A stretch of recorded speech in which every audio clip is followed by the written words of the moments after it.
बिस्मिल्लाहिर्रहमानिर्रहीम। अस्सलाम वालेकुम नाजरीन, मैं हूँ एडवोकेट शाहज़ेब आज़म और आप देख रहे हैं लीगल व्यू। नाजरीन, आज के इस व्लॉग में हम डिस्कस करेंगे ज़रा फ़ाइज़ ईसा साहब का कंडक्ट। ये जो अभी समात का कल जो जिस समात का इख्तिताम हुआ है, हम ज़रा उसका अहवाल डिस्कस करते हैं कि ये जो 9 रुकनी बेंच बना था, इसमें फ़ाइज़ ईसा साहब जो थे वो हमारे जो हर दिल अजीज़ चीफ जस्टिस साहब, जो आने वाले नामज़द चीफ जस्टिस भी हैं, आने वाले चीफ जस्टिस भी हैं, उन्होंने बेंच में बैठने से साफ इनकार कर दिया। तो वो बहाने कुछ वो अजीब किस्म के बना रहे थे। वो एक शेर है ना, ताल्लुक ख़त्म करने का इख्तियार था उसे, ताल्लुक ख़त्म करने का इख्तियार था उसे, पर जो वो बना रहा था बहाने अजीब थे। तो नाज़रीन, बिल्कुल वही सूरत हाल थी। फ़ाइज़ ईसा साहब जो थे वो ऐसे बहाने बना रहे थे जैसे कोई वो छोटे छोटे बच्चे बहाने करते हैं कि बस मुझे ये चीज़ चाहिए और मुझे ये नहीं मिली तो मैंने ये कर देना है।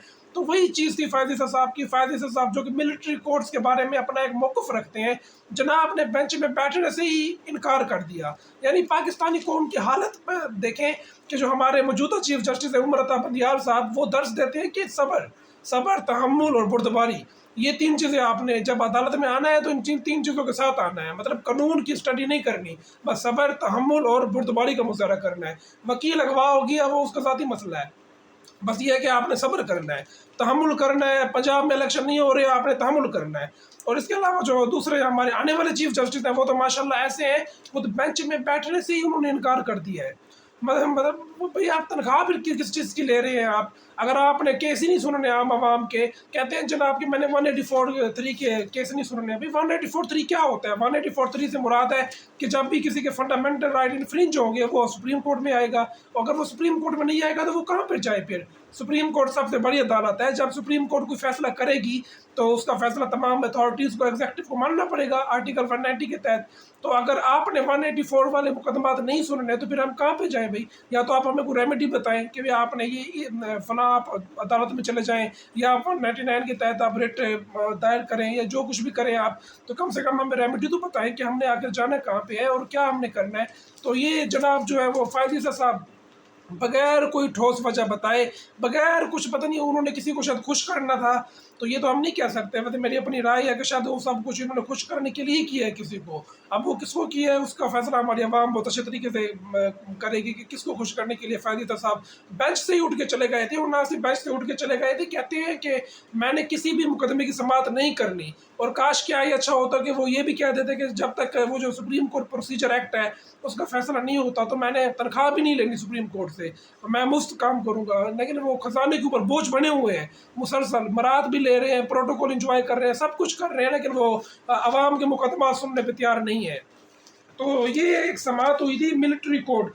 ये जो सिविलियन का ट्रायल हो रहा है मिलिट्री कोर्ट्स में, 9 मई के जो वाक़यात हुए थे, जो पुरतशद्दुद कार्रवाइयाँ हुई थी, उसमें जो कुछ लोगों को गिरफ़्तार किया गया था, तो उनके जो ट्रायल होने थे वो मिलिट्री कोर्ट्स में होने थे। तो सवाल ये था कि क्या सिविलियन के ट्रायल मिलिट्री कोर्ट्स में हो सकते हैं या नहीं हो सकते? ये एक सिंपल सा सवाल है जिसका जवाब सुप्रीम कोर्ट ने देना था।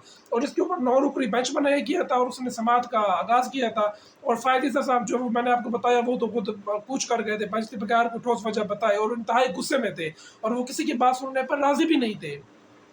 तो अब जो बाकी जो बेंच है उसकी जो कार्रवाई थी, उन्होंने भी कोई बहुत सारे सवालात उठाए। जस्टिस आयशा मलिक ने काफ़ी सारे सवालात पूछे कि जो कोर कमांडर हाउस है वो मिलिट्री तनसीबात में आता है या नहीं आता, और इस तरह के बहुत सारे मामलात हैं। और मेरे ख्याल में सुप्रीम कोर्ट जो है वो इस केस में कोई एक कम्प्रिहेंसिव फैसला देने जा रही है, जिसमें वो आइंदा के लिए सारा लाए अमल, आइंदा के लिए सारा रोड मैप वो तय कर देंगे कि क्या सिविलियन का ट्रायल आर्मी एक्ट के तहत हो भी सकता है या नहीं हो सकता, या किन हालात में हो सकता है, तो वो तमाम हालात तय कर देंगे। क्योंकि जो हमारे जो 9 मई के वाक़यात हुए थे वो तो इंतहाई उनकी तो जितनी मज़म्मत करनी चाहिए वो कम है। वो क्योंकि स्टेट के हवाले से थे, स्टेट की सिक्योरिटी को तोड़ा गया था, ब्रीच किया गया था, तो जिन्होंने किए थे वो भी उससे अल्लाह ताला का इज़हार कर रहे हैं। और हम सबको इसकी मज़म्मत करनी चाहिए कि कोई इस चीज़ के हक़ में नहीं बोल सकता है इस चीज़ के बारे में कि ये चीज़ें ठीक हुई थी।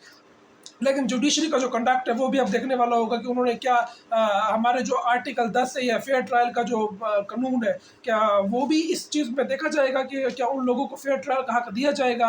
क्योंकि हमारा आर्टिकल जो 10 है वो फेयर ट्रायल की बात करते हैं, आर्टिकल 4 हमारा बात करते हैं रूल ऑफ लॉ की। तो रूल ऑफ लॉ तो माशाल्लाह वैसे हमारे मुल्क में है ही नहीं ना। वो जो पंजाब असम्बली के जो इलेक्शन का जो हाल हुआ है, कि जो सुप्रीम कोर्ट ने कहा है कि 90 दिन में इलेक्शन कराएं, तो 90 दिन से भी डबल 180 डेज़ हो गए हैं, अभी तक इलेक्शन का ऐलान नहीं हो सका। इलेक्शन का ऐलान दूर की की बात है, इलेक्शन का नाम सुनते ही उनका वो तो पता नहीं, कहते हैं जी हम बेंच को नहीं मानते और हम सुप्रीम कोर्ट को ही नहीं मानते, फलां जज गलत है, फलां गलत है।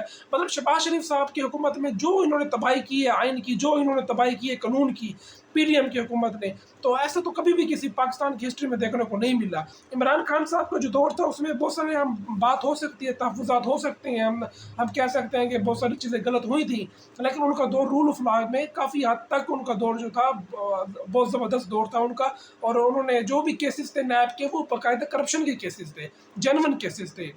हम एज ए वकूल हम कह सकते हैं, हमने वो केस स्टडी की हुई है, रीड किया हुआ है उनको, लेकिन ऐसी कोई चीज़ नहीं नज़र आती थी कि उसमें कोई इंतकाम लिया गया है। हालांकि बहुत सारे ऐसे केसेस थे जिसमें हम तहफ़्फ़ुज़ात का इज़हार कर सकते हैं, लेकिन उनका दौर अब गुजर चुका। लेकिन ये जो हमारे मोहतरम शहबाज शरीफ साहब जो तशरीफ़ फरमाया वज़ीर आज़म की कुर्सी के ऊपर, तो इनका दौर जो है वो तो इंतहाई पाकिस्तान की एक तरीक़ा सियाह तरीन दौर समझा जाएगा, जिसमें ना सिर्फ इंसानी हकूक़ की खिलाफ वर्जी हो रही है, रूल ऑफ लॉ पे अमल नहीं हो रहा, सुप्रीम कोर्ट के फैसलों की कोई वक़्त रह नहीं गई, हमारा मुल्क मुआशी लिहाज से कितना नीचे आ रहा है, फैक्ट्रियाँ बंद हो रही हैं। तो ये एक ऐसा दौर है जिसको एक आम लफ्ज़ों में बयान करना भी बहुत मुश्किल है। पाकिस्तान की तारीख़ का सियाह तरीन दौर है। लेकिन आप इस दौर में हमारे जजेस की जो कंडक्ट है उसको देखेंगे, एक जज कहता है कि आप तहम्मुल का मुज़ाहरा करें, आपने आइन को फॉलो ना करें, आप तहम्मुल करें, और दूसरा जज कहता है कि मैंने खुद मुकदमात ही नहीं सुनने।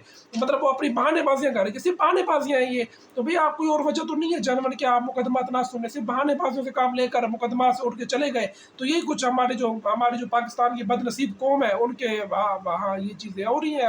अब वहाँ अब यूएस से देख लें या यूके देख लें, जहाँ से हमने डेमोक्रेसी को उधार लिया हुआ है कहते हैं, लेकिन वहाँ तो कोई जज इस तरह की काम नहीं करता कि वो मुकदमात की समाअत के दौरान उठ के चला जाए। हाँ, अगर कोई जानबदारी का तकाजा हो कि जैसे केस की कोई पार्टी है और उसका जज से कोई ताल्लुक है, फिर जज एक अखलाकी तौर पर अपने आप को रेस्क्यू कर लेता है कि मैंने ये मुकदमा नहीं सुनना। लेकिन जो तरीका फ़ायद ईसा साहब ने इख्तियार किया है कि मैंने खुद मुकदमा सुनना ही नहीं है, जब तक वो फला फैसला नहीं होता मैंने नहीं सुनने, और मुझे तो लगता है ये बाकायदा मिसकंडक्ट है जो दोनों जज साहबान कर चुके हैं। अगर थोड़ा सा सुप्रीम जुडिशल काउंसिल इस चीज़ को देखे कि फ़ायद ईसा साहब और तारिक मसूद साहब, और ये बाकायदा एक मिसकंडक्ट के ज़िम्मे में आता है कि कोई जज कैसे इनकार कर सकता है बगैर कोई ठोस वजह के।